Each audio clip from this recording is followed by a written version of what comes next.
समस्या ये है महाराज, भोला राम का शरीर इस संसार को त्याग दिया, लेकिन उसका जीव यमदूत लेके अभी तक नहीं आया। यमदूत कहाँ है? यमदूत भी लापता है महाराज। कहा था तू इतने दिन? महाराज क्या बताऊं, मैं भोला राम के जीव को लेकर आ रहा था, लेकिन उसके जीव ने आधे रास्ते में ही मेरे को चकमा दे के भाग गया। मैं पूरे ब्रह्मांड में छान करा गया उसके जीव को, पर उसका जीव मुझे मिला ही नहीं। तू जीव को अगला बूढ़ा हो गया, तेरे से जीव नहीं लाएगा। महाराज आज तक मेरे हाथ से कोई जीव नहीं बचा है। ये कैसे बच गया? महाराज क्या बताऊं, इस बार तो कोई जादू ही हो गया। महाराज आजकल इस तरह की समस्या प्रति लोग पर अधिक हो रही है। दोस्तों को फल भेजते हैं और रेलवे वाले उन्हें बीच में ही खा जाते हैं। इसी तरह एक चुनाव का नेता दूसरे चुनाव के नेता को गायब कर लेता है। तेरे भी रिटायर होने की उम्र आ गई है।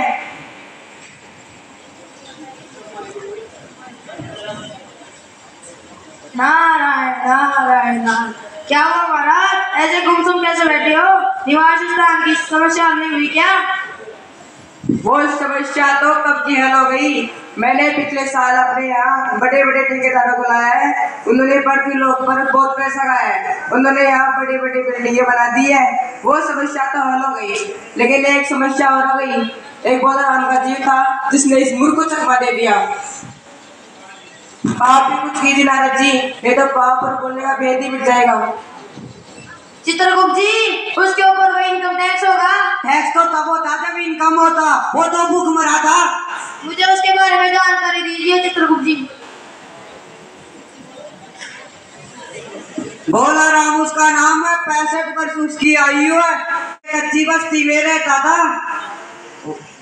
सरकारी नौकरी थी, कच्चे मकान में रहता था। मकान मालिक ने उसे 5 दिन पहले किराया देने के लिए कह रखा था, लेकिन इससे पहले वो इस संसार को त्याग दिया और उसका जीव ये अमदूत लेके अभी तक नहीं आया। मजा क्या हुआ?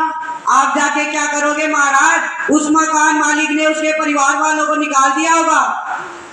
मजा आ रहा हूं। आप जाइए महाराज। नारायण नारायण नारायण नारायण नारायण नारायण। रोकने के बाद कोई पीछे आ रही है, देखता हूँ भोला राम का घर दिखता है। नारायण नारायण। आगे जाइए महाराज। बोलिए महाराज।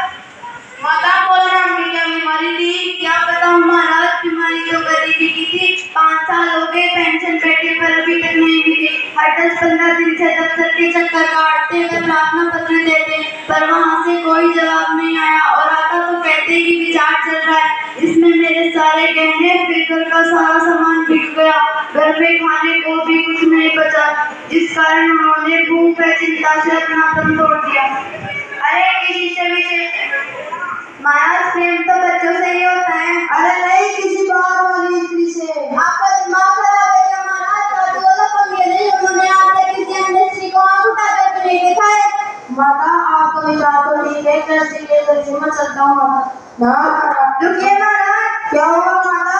आप तो साधु हैं, सिद्ध पुरुष है, कुछ ऐसा कीजिए जिससे हमारी रुकी हुई पेंशन हमें मिल जाए। कोई भी उठ गई होगी। कैसा वजन साहब? ये वाला वजन। कैसा वजन? ये वाला वजन। आप नहीं समझोगे, आप इन बाबू के पास जाइए। क्या करना है महाराज? मुझे बोल रहा हूँ कि पेंसिल बन जाना है साहब। महाराज इसके बारे में मुझे कुछ नहीं पता। साहब मुझे बोल रहा हूँ कि पेंसिल बन जाना है। क्या है मेरे पास में नहीं है, उधर जाओ आप। साहब ये तो उधर से उधर चक्कर कटा रहे हैं, किसके पास जाऊंगा अभी? महाराज अगर आप 1 साल तक भी यहाँ पे चक्कर काट लोगे तो भी आपको पेंसिल के बारे में नहीं पता चलेगा। आप बड़े साहब के पास जाइए। नारायण नारायण नारायण नारायण।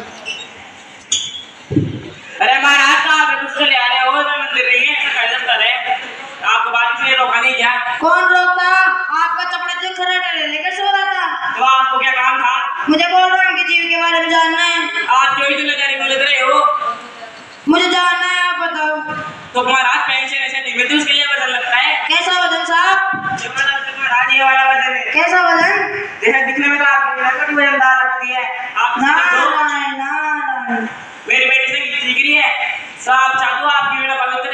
से भी सीख जाएगी और उसकी शादी हो जाएगी। लो साहब दिया। चपरासी हाँ साहब। जाओ तो देखा इसे पेंसिल की फाइल लेके आओ।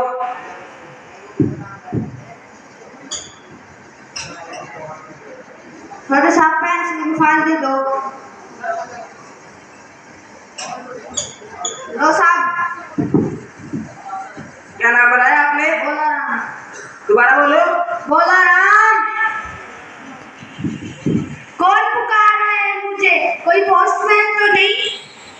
ये बात का ऐसे ही।